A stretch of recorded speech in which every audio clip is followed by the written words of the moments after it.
Coming up on this edition of VCU In-Depth, documentaries from students in VCU's Robertson School of Media and Culture. We'll introduce you to a Richmond radio station that marches to its own tune. And we'll look at what's causing the growth and popularity of tattoos in Richmond. VCU In-Depth begins right now.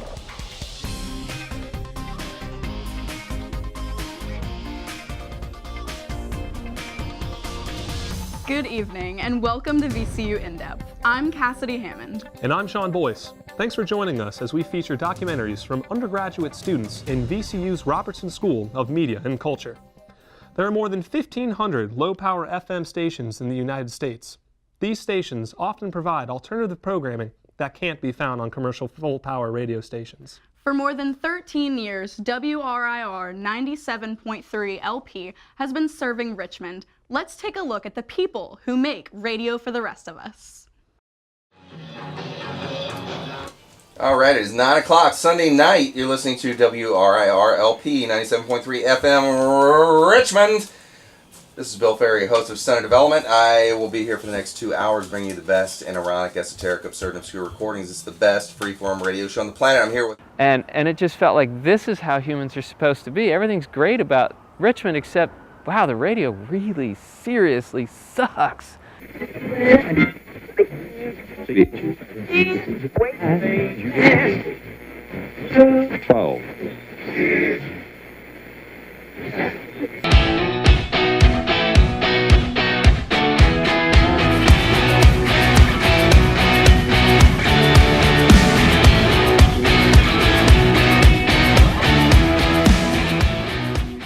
What we are at WRIR, we're a low-power FM radio station. Well, that's something that didn't exist until about 20 years ago.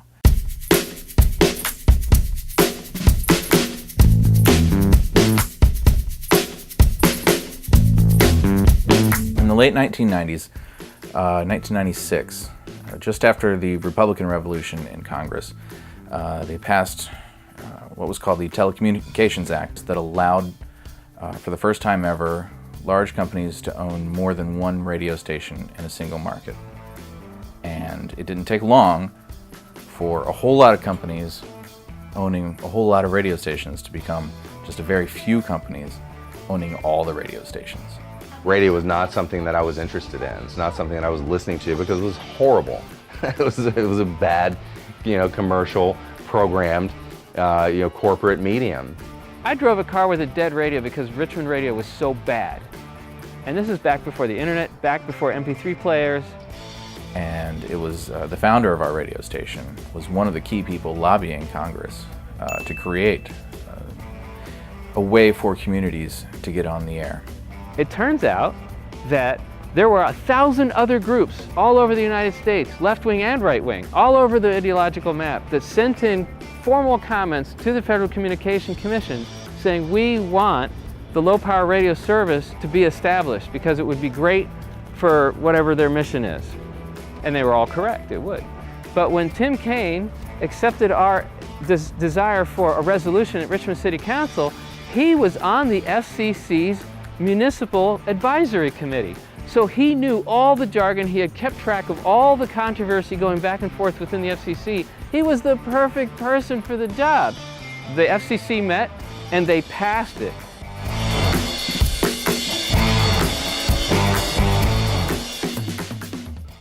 By 2004 or so, the radio landscape in Richmond was pretty dead.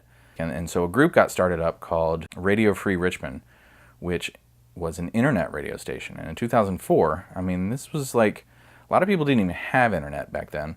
The next time that the FCC had a bunch of frequencies available, Chris Maxwell's organization was able to snatch one up and claim it as a low-power FM radio station.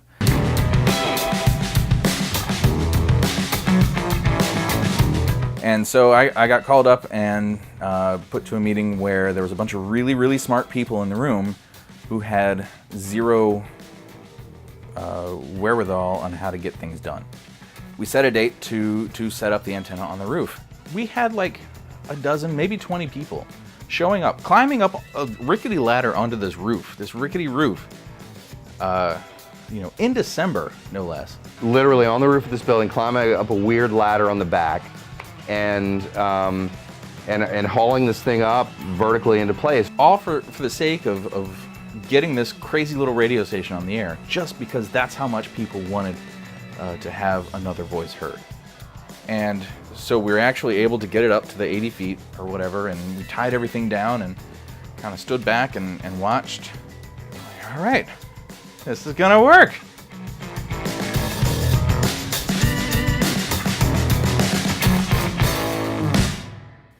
What I've done is just one of those 500 stories. You're currently tuned into Happy House right here on WRIR, your local indie community radio station. I have never DJed before. I've always just been a music enthusiast, and I always am searching out new music, and I honestly did not think that I was on the caliber of all the DJs here. The more I got to know everyone, the more I realized that everyone here is a music nerd in their own way. And it's the way that we all come together and provide an eclectic mix that makes WRIR what it is. The one I do now, Friday Clock Out in the afternoons, a music show, I try to play music, if you imagine, if you're done with your work week and it's just like, I'm finished with this. Ching! This is just what's coming out of my head, what I'm finding out. And I actually do, I hope when I play something that somebody's gonna go, oh my God, what is that? I need to find out more about this. The radio station is the culmination of the combined efforts of 200 volunteers, all working, doing behind the scenes stuff for that brief, for you to be able to be on the microphone in that moment. That is the result of the efforts of 200 people. We don't run WRIR like most other nonprofits. So we're consensus-based. I'm the president, I'm no one's boss. We do things by group and make decisions together, so no one person, drives the boat in a sense.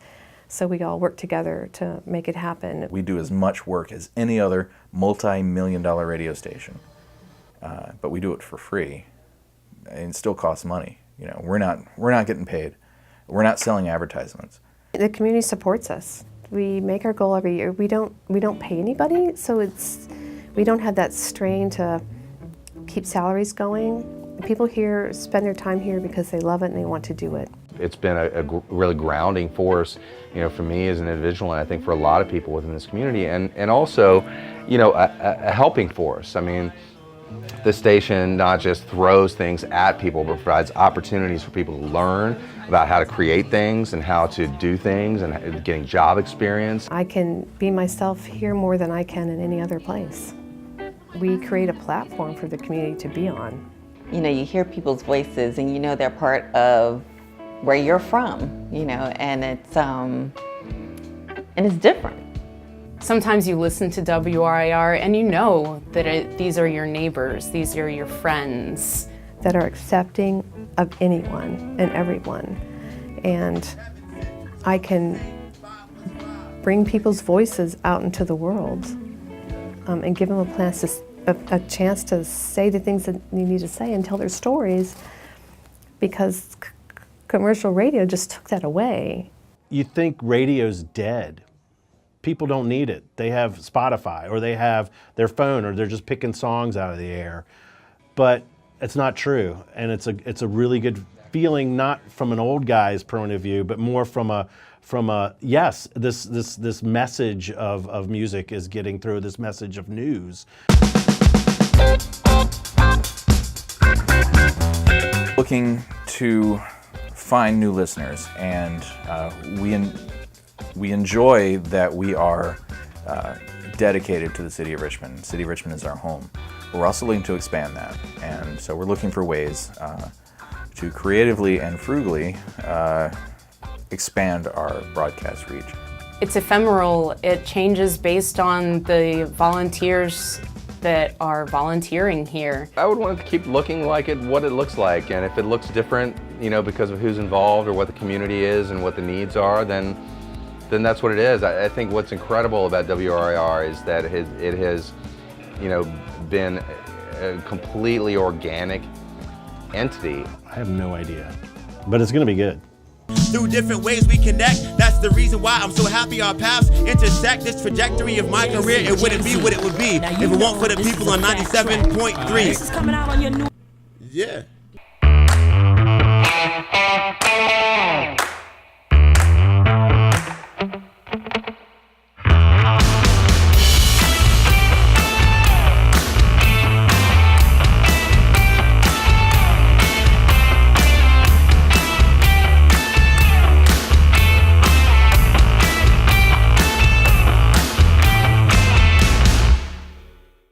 Where else can you play fart sounds on the radio?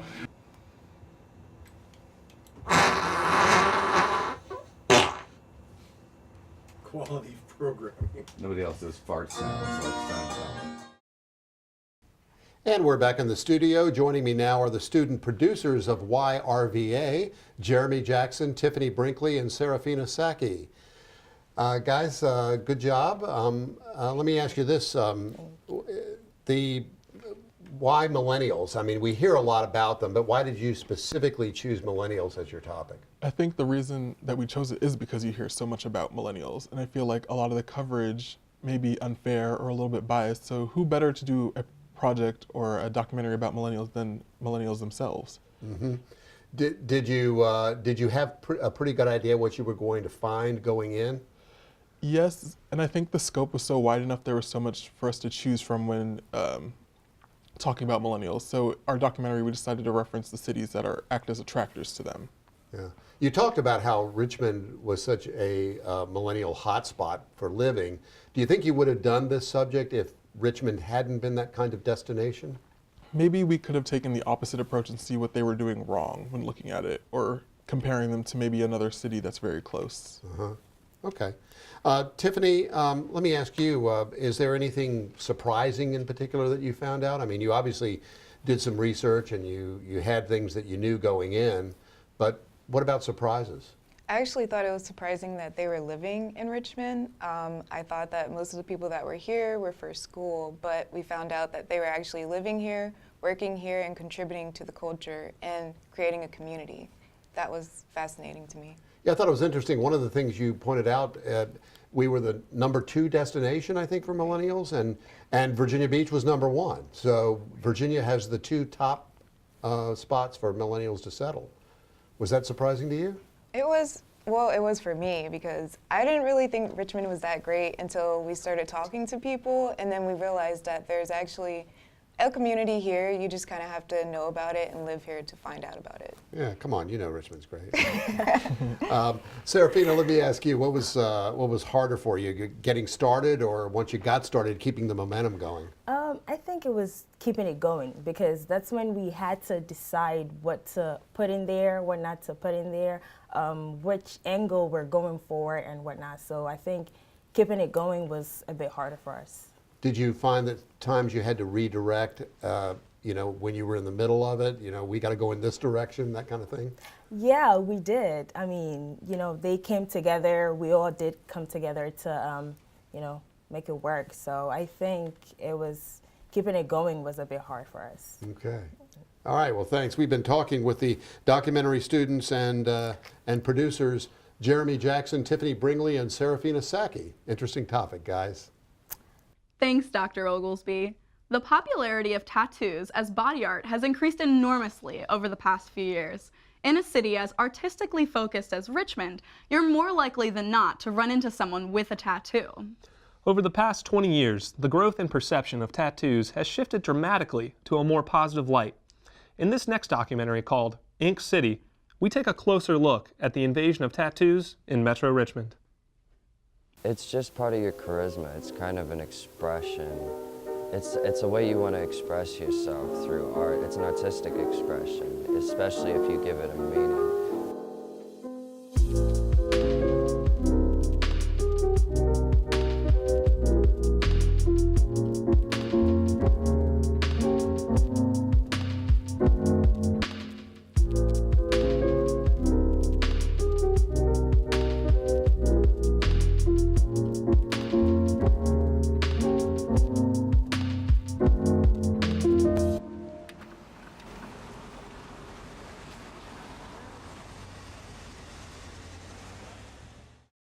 I got my first one when I was 16. It was this owl and blue rose right here. It's the wisdom of mankind. So the owl is us behind the view of the blue rose, which is kind of darkness, and us just living with, you know, everything that we can't control around us and just living our own true way.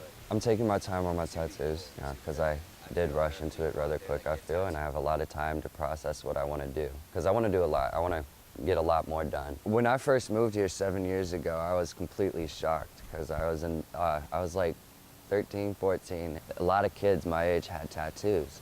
I came from Chicago, and in Chicago, you aren't allowed to get a tattoo till you're 18, and if you're under 18 and you have a tattoo, lots of times that means you're gang affiliated. It's a very different culture. The culture here is completely immersed in.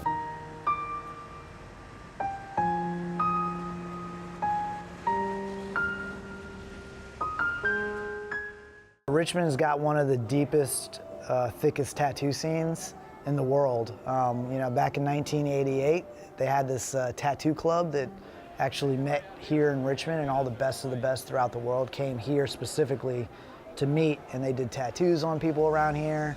People saw those tattoos, and when they saw those tattoos, they wanted to get more tattoos, so they went to local tattoo shops. So we've got a really thick tattoo scene here. Tattoo Club ended in 1993, and then in 1993, this guy named Billy Eason started a tattoo convention, and that was thrown at the Koger Center. Now it's in its 27th year. The Richmond art scene is awesome, and that's one of the reasons it's been difficult for me to leave.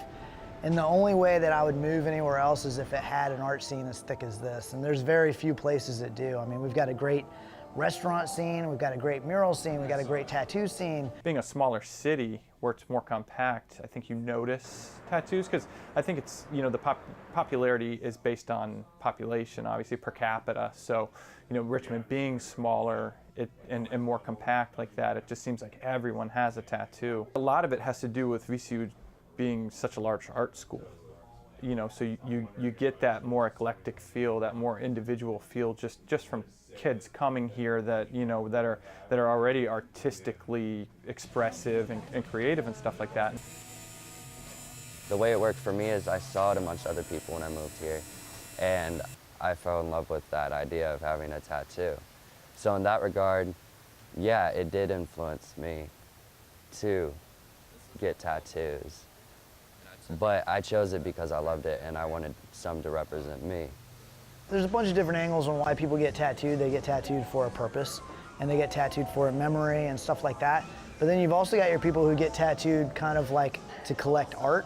People get tattoos for different reasons, at different times in their lives, to kind of demarcate different spaces and different ways that they have wanted to decorate their bodies. There's a wide variety of points of time. It's a very personal decision. It's not something that is determined necessarily by outside structures. I really think that it has much more to do with the body as art and the body as decoration, and thinking about the body as a canvas. So how you feeling, man? A little bit nervous, but I'm ready to What are we do getting this. done today? I'm gonna get my arm finished up. I can't really take my coat off, but I'm gonna get everything that I haven't gotten colored in yet, including this clock and the snake and anything else he's willing to do for today. I don't know what he's willing to do, but that's always part of the fun. Yeah. Nervous because it's gonna hurt.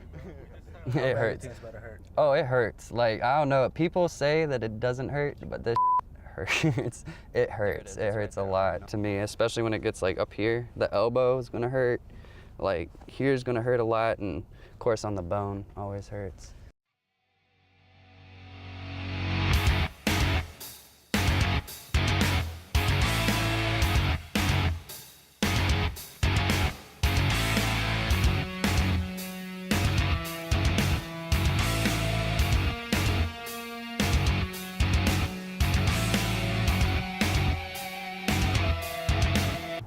We're here, bro. We're here. So, We're gonna go.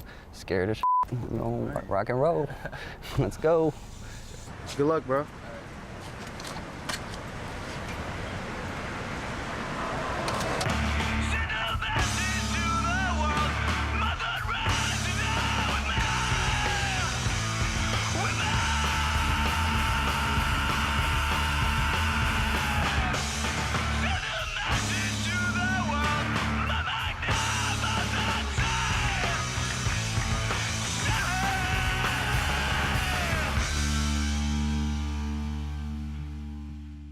I do mainly traditional, American traditional style tattooing. That's my favorite style of tattooing. So anytime that I'm given the artistic freedom to, someone comes to me and asks me to draw their idea how I would draw it, I'll usually push it in that direction. So I feel like you're going to get the strongest tattoo from me that way. People from Richmond and VCU that have a lot of really artsy tattoos, and it kind of gets you like more accustomed to it, and then you want some, and it's cool because then you actually like want more once you get one. It's inside my cold.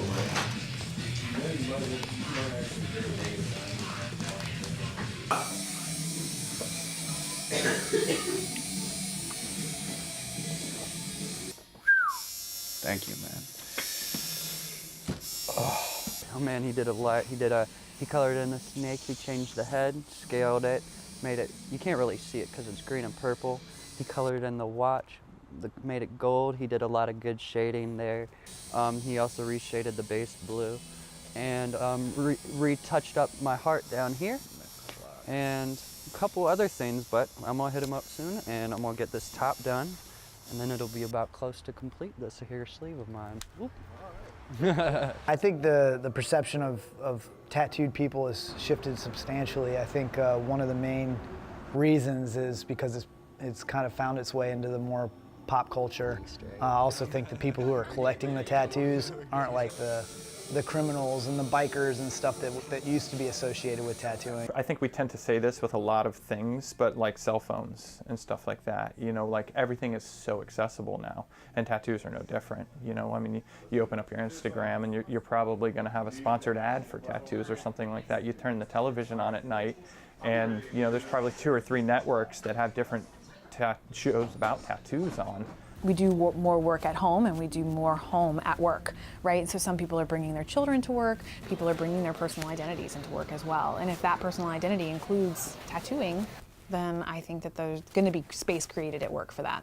Nowadays in this culture, it's become accepted to the point that not everyone who has tattoos is somebody that's a bad person.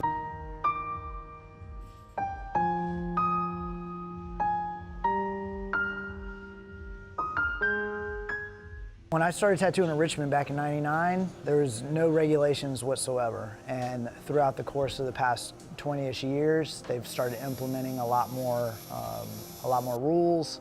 I'm actually on the board for the DP.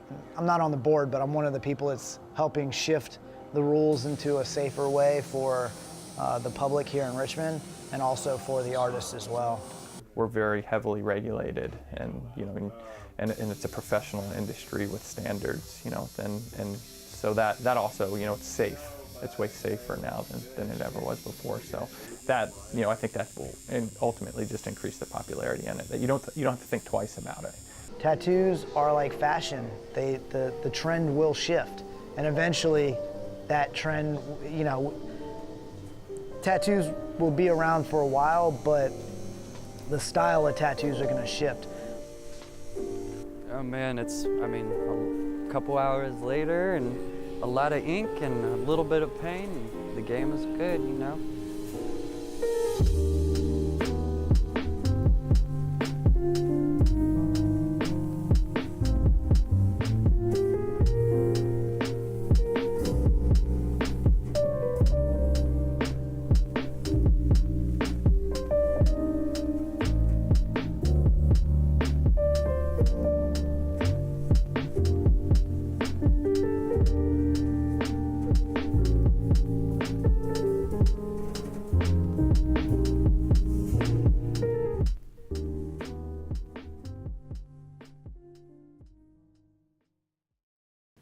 And welcome back. We're here with the student producers of Ink City, Emily McNamara, Mo Shaza, and Isidro Alvarez.